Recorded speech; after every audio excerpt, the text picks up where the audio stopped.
नमस्कार दोस्तों, मैं राजकुमार मौर्य प्रखर इंडिया यूट्यूब मंच पे आपका स्वागत है। 2024 के लोकसभा चुनाव को लेकर एक नया पोल आ चुका है, एक नया सर्वे आ चुका है। चुनावी सीजन है तो सर्वे चल ही रहा है। बीजेपी की तरफ वाले सर्वे कर रहे हैं 400 पार, इंडिया गठबंधन वाले सर्वे कर रहे हैं 300 पार। तो किस पार्टी को कितनी सीटें मिल रही हैं आपको सिलसिलेवार तरीके से बताने जा रहे हैं। आपकी जो भी राय हो आप कमेंट करके आप जरूर बताइए। ये सर्वे जो बताया गया है ब्रिटिश मीडिया का सर्वे बताया जा रहा है। देश के अंदर तो सर्वे होते ही हैं, देश के बाहर भी सर्वे होते हैं। तो मैं ले चलता हूं आपको एक एक राज्य पर। सबसे बड़ा राज्य है उत्तर प्रदेश। उत्तर प्रदेश में आपको लग रहा होगा 80 सीटें हैं। चुनाव के पहले चुनाव के बाद तक आज तक दावा किया जा रहा है कि बीजेपी 80 में 70 जीतेगी, 75 जीतेगी, 78 जीतेगी। हालांकि बोलने वाले तो बोलते हैं 80 की 80 जीत जाएगी। आपकी क्या राय है आप कमेंट करके जरूर बताना, आपकी राय क्या है। यहाँ पर इस सर्वे में 48 सीटें एनडीए को दी जा रही हैं। इंडिया को कम से कम 3 सीटें और अदर को यहाँ पर 2 सीटें। अदर में एक बीएसपी हो सकती है, एक यहाँ पर चंद्रशेखर आज़ाद हो सकते हैं। तो आप ये समझ सकते हैं उत्तर प्रदेश की 80 सीटों में किस पार्टी को कितनी सीटें मिल रही हैं। तो आपकी क्या राय है आप अपनी राय बताइए और मैं आपको आगे ले चलता हूँ, ज़्यादा समय खराब नहीं करूँगा। बिहार ऐसा राज्य है, बिहार में आप जानते ही हैं कि बीजेपी ने पिछली बार 40 में 39 सीटें जीत गई थी और अब की बार बीजेपी ने नीतीश कुमार को तोड़ा, जो इंडिया गठबंधन के फाउंडर के तौर पर आए थे। इसीलिए तोड़ा कि अगर इंडिया गठबंधन के साथ नीतीश कुमार रहेंगे तो बीजेपी की हालत खराब हो जाएगी। लेकिन अब भी खराब है। यहाँ पर इंडिया को 18 सीटें मिल रही हैं कम से कम और बीजेपी को ज़्यादा से ज़्यादा 22 सीटें मिल रही हैं। तो आप समझ सकते हैं बिहार में नीतीश कुमार ने रिकॉर्ड भी बनाया, 230 रैलियों को संबोधित किया। आप समझ सकते हैं हालत खराब हो चुकी है, तबीयत खराब हो चुकी है, लेकिन जंग जारी है। झारखंड की 14 सीटें हैं। झारखंड में आपको पता ही है हेमंत सोरेन को, मुख्यमंत्री को जेल में भेजा गया छोटे से मामले को लेकर के। बड़े बड़े मामले वाले बीजेपी के जो साथ आ जाते हैं वो घूमते हैं खुला और बीजेपी यहाँ पर कहीं ना कहीं चूक कर गई है और इससे उसको बहुत भारी नुकसान तो नहीं दिख रहा है। लेकिन एनडीए को 9 सीट, इंडिया को 5 सीटें यहाँ पर बताया जा रहा है। आप अगर झारखंड से हो तो आप ज़रूर बताइएगा आपकी जो राय हो। उड़ीसा की 21 सीटें हैं। उड़ीसा में आपको पता है बीजेपी ने 8 सीटें पिछली बार जीती थी। अब की बार 1 सीट का नुकसान है, 2 सीट इंडिया को, 12 सीट यहाँ पर अदर को मिल रहा है, यानी कि बीजेपी को नहीं मिल रहा है, बीजेडी को मिल रहा है यहाँ पर। तो यहाँ पर अगला नंबर आता है वेस्ट बंगाल में। पश्चिम बंगाल में 42 सीटें हैं। बीजेपी ने पिछली बार 18 सीटों को जीता था और इस बार बीजेपी का जो लक्ष्य है 25 सीट जीतने का, लेकिन बीजेपी को कामयाबी नहीं मिल पा रही है। हिंदू मुसलमान का ध्रुवीकरण, संदेश खाली का मामला हो, बीजेपी को यहाँ पर 12 सीटों पर इस सर्वे के अनुसार संतोष करना पड़ रहा है। तो आप ये समझ सकते हैं 42 सीटों में 12 सीटें इंडिया के साथ टीएमसी है। हालांकि कांग्रेस, टीएमसी सब अलग अलग लड़ रहे हैं वहाँ पर, बाकी अन्य जगहों पर पूरा सपोर्ट मिल रहा है इन लोगों को आपस में। आंध्र प्रदेश में 25 सीटें हैं। आंध्र प्रदेश में आपको मैं बता दूं कि बीजेपी कुल मिलाकर के खुद 4 सीटों पर लड़ रही है। 9 सीट उसकी मत जोड़िएगा, एनडीए की 9 सीट है वो, टीडीपी उसके साथ है, चंद्रबाबू नायडू की पार्टी उसके साथ है, तब इसको 9 सीटें यहाँ पर मिल रही हैं। 1 सीट यहाँ पर इंडिया को मिल रही है, 15 सीट यहाँ पर अदर को मिल रही है। तो आप समझ सकते हैं YSRCP पार्टी है। तो आप यहाँ पर जो भी आपकी राय हो आप बताइएगा। यहाँ पर बीजेपी को आंध्र प्रदेश में कितनी सीटें? 9 सीटें मिल रही हैं। खुद अगर वो लड़ रही है तो 4 सीटों पर लड़ रही है, 4 से ज़्यादा नहीं लड़ रही है। तो बीजेपी की स्थिति बदतर है, यहाँ पर सहयोगी का साथ लेना पड़ रहा है। अगला है तमिलनाडु की 39 सीटें हैं। 39 में 39 इंडिया गठबंधन के पास आ रही है, एनडीए के पास एक भी सीट नहीं जा रही है। सच्चाई तो यही है, जितने वो पोल आए हैं, चाहे आप बीजेपी के पोल मान लें जो 400 पार का नारा दे रहे हैं, वो भी यहाँ पर 39 में एक भी सीट नहीं दे रहे हैं। तमिलनाडु में बीजेपी की स्थिति सही नहीं है। केरला में भी बीजेपी की स्थिति नहीं सही है, यानी कि 50 सीटों पर तो बीजेपी शून्य है। ऐसे ही केरला में भी 20 सीटें इंडिया गठबंधन जीतता हुआ बताया जा रहा है।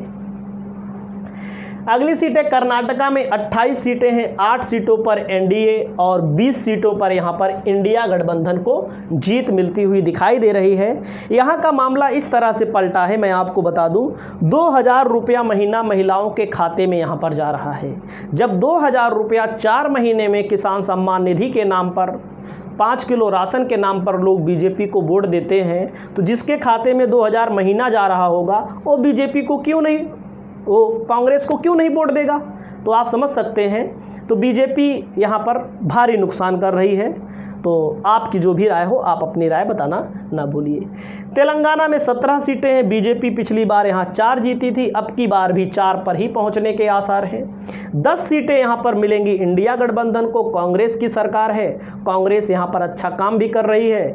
और 3 सीटें यहाँ पर अदर को मिलेंगी। अदर का मतलब है बीआरएस को 2 सीट, 1 सीट ओवैसी की पार्टी को मिलेंगी। ओवैसी ने अब की बार बहुत बड़ी चालाकी कर दी है, इससे बीजेपी को काफ़ी नुकसान हो रहा है। ओवैसी ने उत्तर प्रदेश में एक भी प्रत्याशी नहीं उतारा। दावा कर रहे थे कि 8 उतारेंगे, 10 उतारेंगे, 20 उतारेंगे। ओवैसी के प्रत्याशी ना उतारने से बीजेपी का घाटा हो गया। ओवैसी के कारण बीजेपी ने 22 के विधानसभा चुनाव में कम से कम 15-20 सीटें जीती थी। ओवैसी के कारण 15-20 सीटें बीजेपी जीत गई थी। तो आप समझ सकते हो, अगर 15-20 सीटें बीजेपी को जितवा सकते हैं ओवैसी, तो कितनी सीटें हरवा सकते हैं वो आप लोग कमेंट करके बताइएगा। तो असल बात ओवैसी की जहां से आते हैं, तेलंगाना में कांग्रेस की सरकार है, अंडरस्टैंडिंग कर लिए होंगे। क्या मतलब है, फालतू जीतना वैसे नहीं है, बदनामी वैसे भी होती है। महाराष्ट्र की 48 सीटों में बीजेपी को 17 सीटें। बीजेपी तो अच्छा प्रदर्शन करेगी जहां जहां लड़ेगी। जो अपने साथ चंगू मंगू को उन्होंने लिया है, चंगू मंगू का मतलब भ्रष्टाचार के नाम पे 4,000 करोड़ का घोटाला जिसके ऊपर हो, 40,000 करोड़ का घोटाला जिसके ऊपर हो, जो भी घोटाला हो, जो अजीत पवार है, नकली एनसीपी तो मानी जाएगी, भले असली में सब कुछ मिला है उनको। और वहीं पर शरद पवार कांग्रेस के साथ 10 सीटों पर चुनाव लड़ रहे हैं। तो बीजेपी और उद्धव ठाकरे वहां पर उनके प्रति सिंपैथी वोट उनको मिल ही रहा है। तो बीजेपी को यहाँ पर भी भारी नुकसान हो रहा है। बीजेपी 29 सीट, पिछली बार 41 सीट, अब की बार 29 सीट इंडिया और 17 सीट, बीजेपी को यहाँ नुकसान हो रहा है वाकई में। 2 सीटों पर अदर को भी यहाँ पर चांसेस हैं। गुजरात की 26 सीटें हैं, 26 में 23 सीट, 26 की 26 आपको पता है, हर बार तुक्का थोड़ी लगेगा। बीजेपी 26 में 26 सीट जीत जाएगी, तो अब की बार 23 जीतने की संभावनाएं हैं। 3 सीटें यहां पर बीजेपी की कम होंगी, 3 सीटें इंडिया गठबंधन की बढ़ेंगी। राजस्थान की 25 सीटें हैं, 25 सीटों में 15 सीटें एनडीए को, 10 सीटें यहां पर इंडिया को मिलने के आसार हैं। अगला नंबर आता है दिल्ली की 7 सीटें हैं, 7 में 2 सीटें एनडीए को, 5 सीटें यहां पर इंडिया गठबंधन को मिल सकती हैं। और दिल्ली जैसा राज्य आप जानते ही हैं, पढ़े लिखे लोग ज़्यादा हैं यहां पर। अरविंद केजरीवाल को जेल में भेजना भारी पड़ सकता है। 7 में 7, 2014-2019 वाला आंकड़ा तो नहीं मिलने वाला है। पंजाब की 13 सीटों में 1 सीटें यहां पर एनडीए को और 10 सीटें इंडिया को, 2 सीटें यहां पर अदर को मिल सकती हैं। अगला है हरियाणा की 10 सीटों में 8 सीट इंडिया गठबंधन को आ रही है, तो आप जान ही रहे होंगे, और 2 सीटें यहां पर एनडीए के खाते में भी जा सकती है। तो हरियाणा में बीजेपी की स्थिति बहुत ख़राब है। अगर हम बात करें जम्मू कश्मीर में एनडीए को यहां पर 2 सीटें दिया जा रहा है। हालांकि जम्मू कश्मीर में बीजेपी को हो सकता है एक आध मिले, नहीं तो खाता ना खुले। और यहां पर 4 सीटें यहां पर इंडिया गठबंधन को दिया जा रहा है। हिमाचल की 4 सीटों में 2-2 सीटें यहां पर मिल रही हैं इंडिया और एनडीए को। हिमाचल प्रदेश में कंगना रनौत भी लड़ रही हैं मंडी लोकसभा सीट से, लोग बता रहे हैं कि वो भी चुनाव हार जाएंगी। उत्तराखंड में 5 सीटें हैं, 5 सीटों में 4 पर एनडीए को, 1 सीट यहां पर इंडिया गठबंधन को बढ़त मिलती हुई दिख रही है। तो आपकी जो राय हो आप लोग बताइएगा।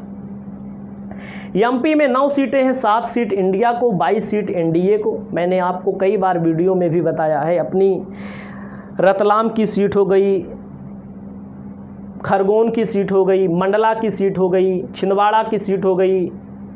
तो ऐसी सीटें हैं 7 सीटें, भिंड की सीट हो गई, मुरैना की सीट हो गई, जहां पर बीजेपी को अब की बार नुकसान है। छत्तीसगढ़ की 11 सीटों में 7 सीट एनडीए को मिलेंगी, 4 सीट यहां पर इंडिया गठबंधन को मिलने के चांस है छत्तीसगढ़ में।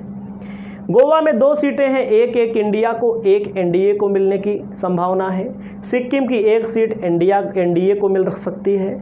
असम की 14 सीट में 8 सीट एनडीए को, 6 सीट यहां पर इंडिया को, और मेघालय की 2 सीटों में 1 सीट दोनों पार्टियों को यहां पर मिल सकते हैं, इंडिया और एनडीए दोनों को।